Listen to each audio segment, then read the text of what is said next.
Hi everyone, welcome back. आज हम discuss करेंगे कि करंट अफेयर्स हमें डेली बेसिस पे क्यों करना।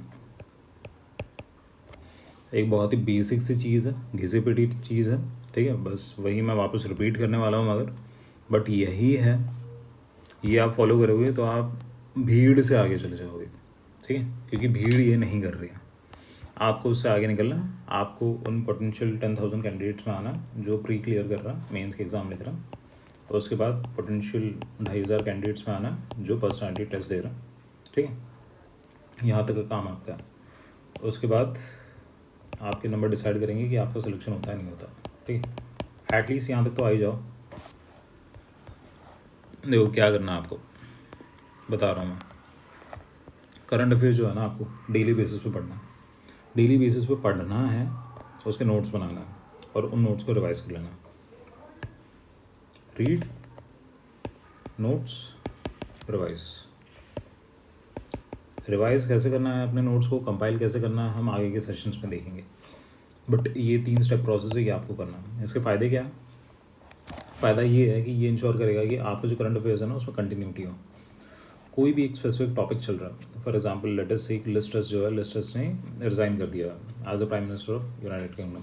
तो शायद हो सकता है कि पहली बार आप ये पढ़ो तो आपको ये याद ना आ रहा है, आपको ये भी याद ना रहा है कि ब्रिटेन है, ब्रिटेन की प्राइम मिनिस्टर का नाम क्या था, ठीक है। बट आप नेक्स्ट टाइम जब वो सेम कंटेंट को देखोगे, सेम कंटेंट को, या फिर देखो क्या होता है ना, न्यूज़पेपर्स में एक इशू 8 से 10 दिन तक तो रिपीट करता ही है, अगर वो बड़ा इशू है तो फिर जैसे यूके की न्यूज़ है तो यूके की न्यूज़ पे 8 से 10 दिन तक अभी आर्टिकल्स आते रहेंगे कि नया कैंडिडेट कौन है, कौन प्रॉब्ली न्यू प्राइम मिनिस्टर बन सकता है, लिस्ट्रस ने रिज़ाइन क्यों किया था। तो एज सच क्या होता है कि एक आर्टिकल आप पढ़ लोगे पहले दिन जब ये स्टार्ट हुआ। उसके बाद क्या होगा, उसके बाद जो फॉलोअप आर्टिकल्स आएंगे ना, वो एक तरीके से आपके दिमाग में जो आपने इन्फॉर्मेशन रखी है उसको स्ट्रेंथन करेंगे याद करने में, क्योंकि वो आर्टिकल्स आप सारे पढ़ोगे नहीं। बट जब आप वो पढ़ोगे तो आपका दिमाग आपसे प्रश्न पूछेगा खुद से, अच्छा कल जो मैंने पढ़ा था उसमें ये था, इसमें ये पॉइंट्स हम इंक्लूड कर सकते हैं, और ऑलरेडी जो मैंने पढ़ रखा था उसमें से मुझे इतना याद है। तो यहाँ पे जो नोट्स है ना, नोट्स का बहुत एक इम्पॉर्टेंट पार्ट आ जाता है। नोट्स है तो सब कुछ है इस परीक्षा में, नोट्स नहीं है तो दिक्कत है। तो इसको थंब रूल मान के चलो। कंटिन्यूटी इस्टेब्लिश होती है, कंटिन्यूटी के अलावा लिंक्स इस्टेब्लिश हो जाता है, ठीक है। आप जो पढ़ रहे हो ना उसमें लिंक इस्टेब्लिश हो जाता है। फॉर एग्जांपल जैसे ईरान है, तो ईरान में अभी क्या हो रहा है, हिजाब वाला इशू चल रहा है। महिसा अमीनी करके एक वहाँ पे लेडी थी, उनकी कस्टोडियल डेथ हो गई, तो उसके बाद से प्रोटेस्ट शुरू हो गया। तो ये है। अब क्या होगा, लिंक कैसे इस्टेब्लिश होता है। अब आप जब ईरान का ये पढ़ोगे ना कि हिजाब का इशू चल रहा है, तब आप इसमें भी जाओगे कि ईरान जो एक थियोक्रेटिक स्टेट है, थियोक्रेटिक स्टेट है ईरान। एक थियोक्रेटिक स्टेट कब बना, ईरानियन रिवॉल्यूशन हुआ था 1979 में, उसके बाद से ये थियोक्रेटिक स्टेट बना। उसके पहले क्या था, उसके पहले ईरान में डिक्टेटरशिप थी, ठीक है। उसके पहले क्या था, एक डेमोक्रेटिक स्टेट था। डेमोक्रेटिक स्टेट ने क्या किया था, AIOC जो ईरान की कंपनी थी, एंग्लो ईरानियन ऑयल कंपनी, उसको नेशनलाइज कर दिया था। इसीलिए US और UK ने मिलकर मिलकर मतलब वहाँ पे क्या है, एक तरीके से डेमोक्रेसी को हटा दिया था और फिर डिक्टेटरशिप को इस्टेब्लिश कर दिया था। तो एक तरीके से क्या होता है, ये पूरा लिंक में ना आप चीज़ों को याद करते जाता हूँ। तो जब आप ईरान का टॉपिक देखोगे तो ये बुलेट पॉइंट्स आपको सारे याद हो जाएंगे। ईरान है, थियोक्रेटिक स्टेट है, ठीक है, ईरानियन रिवॉल्यूशन वगैरह 1979 का, ये सब तो 2-3 बार देखोगे तो उसके बाद चीज़ें ना ऑटोमेटिकली अपने दिमाग में फिट होती जाती है, याद होती जाती है। इस एग्ज़ाम की सबसे बड़ी दिक्कत क्या है, एज सिविल सर्विसेज एग्ज़ाम या फिर किसी भी एग्ज़ाम में जिसमें बहुत सारा कंटेंट याद रखना होता है, इसमें ना जो कंटेंट है वो बहुत ज़्यादा है, ठीक है, बहुत ज़्यादा ब्रॉड है और उसको आपको याद रखना पड़ेगा। अब कंटेंट 2 टाइप का है, एक तो लॉजिकल है, लॉजिकल चीज़ें याद करना आसान होता है, ठीक है, 2+2 4 है तो 4 है, ठीक है, ये लॉजिकल है। बट उसके बाद बहुत सारा कंटेंट ऐसा बचता है जिसको आपको रटना है और इसका कोई अल्टरनेटिव नहीं है, समझ लो। ये रटना है तो रटना है। ये अभी हम धीरे धीरे तैयारी करेंगे, मतलब आप भी तैयारी कर रहे हो तो आपको ये समझ आ ही गया होगा कि कितना कंटेंट रटना होता है। इस एग्ज़ाम में मेजरली कंटेंट रटना होता, सीधी सीधे अगर मैं डिस्क्लेमर दे दूँ तो बहुत कम चीज़ें समझने वाली। बहुत सारी चीज़ें तो आप पढ़ोगे, आपको ऐसा भी लगेगा कि इसको पढ़ के क्या होने वाला है, क्या कोई फ़र्क पड़ेगा मेरे जीवन में? आज सच कोई फ़र्क नहीं पड़ेगा, एग्ज़ाम क्लियर करने के लिए इम्पोर्टेंट है, इतना है, ये अपने दिमाग में फिट कर लो। आगे, understanding and remembering becomes easy. आप खुद के नोट्स बनाते हो, खुद के नोट्स से पढ़ते हो, डेली उन चीज़ों को देखते हो, तो उनको समझना और याद करना आसान हो जाता है। सबसे इम्पोर्टेंट है यहाँ पे याद रखना। अगर आप चीज़ों को याद रख पा रहे हो, ठीक है, तो आपकी प्रिपरेशन सही डायरेक्शन में जा रही है, आपके एग्ज़ाम क्रैक करने के चांसेस बढ़ जाता है।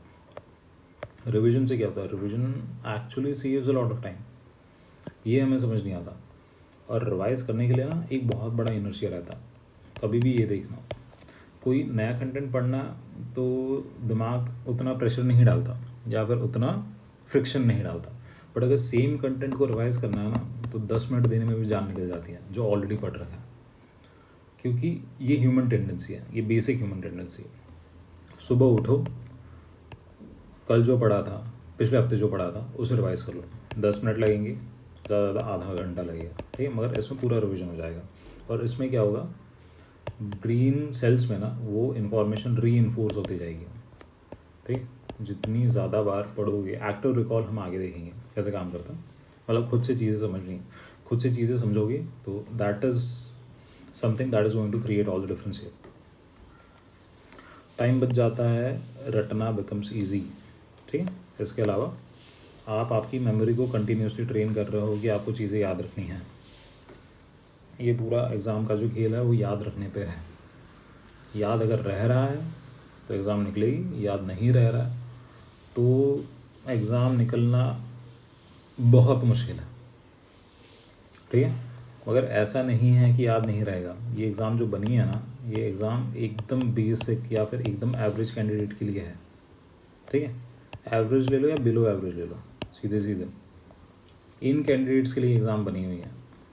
मतलब ये कैंडिडेट भी एग्ज़ाम को इजीली क्लियर कर सकते हैं। अगर आपका IQ लेवल बहुत ज़्यादा हाई नहीं है तो भी ये एग्ज़ाम आप क्लियर कर सकते हो, प्रोवाइडेड जो आप पढ़ रहे हो वो आपको याद होता जा रहा है। मैं यहाँ पे फोकस कर रहा हूँ याद होने पे, और वो डेलिब्रेटली कर रहा हूँ, ठीक है। अब आपको क्या करना है, आपको ना आपका डेली बेसिस पर करंट अफेयर्स को पढ़ना है, उसके नोट्स बनाना है, ठीक है। करंट अफेयर्स पे हमने एक वीडियो ऑलरेडी बना रखा है रीजनल लैंग्वेज में, वो आप देख लीजिए कि रीजनल लैंग्वेज पे करंट अफेयर्स को पढ़ने से या समझने से क्या फ़ायदा होता है, कितना टाइम आपका बच जाता है, और एक्चुअल में एग्जाम पर्सपेक्टिव से ये कितना ज़्यादा इफेक्टिव है as compare to the Hindu या फिर इंडियन एक्सप्रेस के जो आर्टिकल्स जिन पे एक्चुअल में आपको चीज़ें समझ नहीं आ रही, उन पर अगर आप आपका टाइम वेस्ट करते जा रहे हैं जस्ट बिकॉज ऑफ, क्योंकि एक हवा बना हुआ है, a kind of bubble that has already been created, कि ये न्यूज़पेपर्स अगर आप नहीं पढ़ते हो तो एग्ज़ाम नहीं निकलेगी। एग्ज़ाम का फोकस क्या है? एग्ज़ाम का फोकस ना कंटेक्स्ट पे है, कंटेक्स्ट पे है, इश्यूज़ पे है। जो क्वेश्चन आएगा ना, फॉर एग्जांपल जैसे इंडिया और UK रिलेशन पे कोई क्वेश्चन आ गया मेंस के एग्ज़ाम में, ठीक है, या फिर इजराइल के साथ जो रिलेशन है उस पर आ गया, तो क्वेश्चन ना इश्यूज़ पे आ रहा, क्वेश्चन न्यूज़पेपर स्पेसिफिक पे नहीं आ रहा। अब कोई अगर इशू होता है, जैसे UK की PM ने अभी रिसेंटली रिज़ाइन किया, तो ये ना सारे न्यूज़पेपर्स कवर करेंगे। ऐसा नहीं है कि आपकी रीजनल लैंग्वेज का न्यूज़पेपर ये इशू कवर नहीं करेगा और सिर्फ इंग्लिश लैंग्वेज का न्यूज़पेपर कवर करेगा, ऐसा नहीं है, ठीक है। और अब क्या हो रहा है, एडिटोरियल की जो क्वालिटीज़ आ रही है ना रीजनल न्यूज़पेपर्स में भी, that has improve drastically. For example अगर आप इंडियन एक्सप्रेस की एडिटोरियल को कंपेयर करें, दैनिक जागरण के एडिटोरियल को कंपेयर करें, ये मैं हिंदी बेल्ट के कैंडिडेट्स के लिए बता रहा हूँ, ये वीडियोज़ भी हम वैसे ही हिंदी में बना रहा हूँ, तो ऐसे कैंडिडेट्स जो हिंदी में कम्फर्टेबल हैं।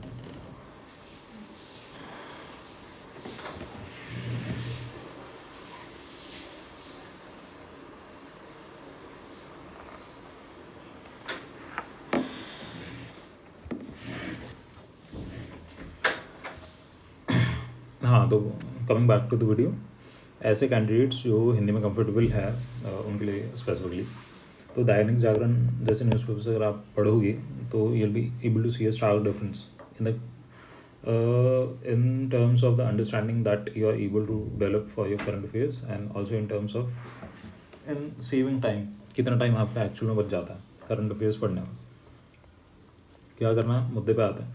डेली आपको करंट अफेयर्स पढ़ना है, उसके नोट्स बनाने हैं, ठीक है। नोट्स को कंपाइल कैसे करना है वो हम आगे देखेंगे। इन नोट्स को रिवाइज करना है, कुछ भी हो जाए रिवीजन आपको करना है, ठीक है। रिवीजन नहीं करोगे तो आपके नोट्स भी किसी काम के नहीं हैं, और आपने पहले जितना एफर्ट डाला ना पढ़ने में वो भी किसी काम का नहीं। ये अपने दिमाग में गार्ड बांध के रख लो।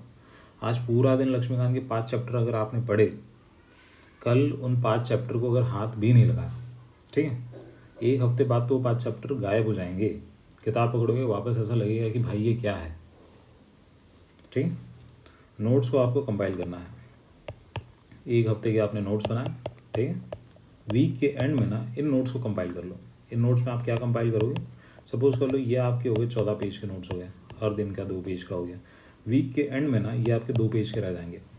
इसमें आप क्या करोगे, जो पूरे वीक में आपने पढ़ा, ठीक है, उसकी हेडिंग्स आ जाएगी और उसके बुलेट पॉइंट्स आ जाएंगे।